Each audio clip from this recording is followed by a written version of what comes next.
ఉజ్జీవం కడవరి ఉజ్జీవం నా దేశంతోనే ఆరంభం.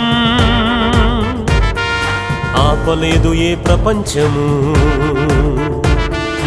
ఉజ్జీవం ఉజ్జీవం కడవరి ఉజ్జీవం నా రాష్ట్రంతోనే ఆరంభం.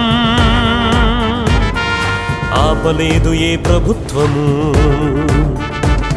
ఇది పరిశుద్ధాత్మ ఉజ్జీవం,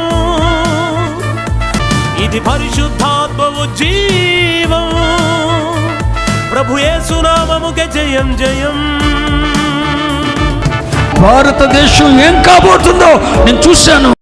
ప్రపంచ నలుమూలలకు భారతదేశం నుండి ప్రవక్తలు వెళ్ళబోతున్నారు. భారతదేశమే దిక్కు దిక్కు. ప్రపంచాన్ని ఉజ్జీవింప చేయడానికి ఇక్కడ నుండి దేవుడు ప్రవక్తలను, బోధకులను, సువార్థికులను, కాపరులను ఇక్కడ నుండి మిషనరీలుగా మనం వెళ్ళబోతున్నాం. ఇప్పుడు జీవం ఉజ్జీవం కడవరి ఉజ్జీవం ఆశ్రయపురాల్లో ఆరంభం. ఆపలేదు ఏ రాజ్యము.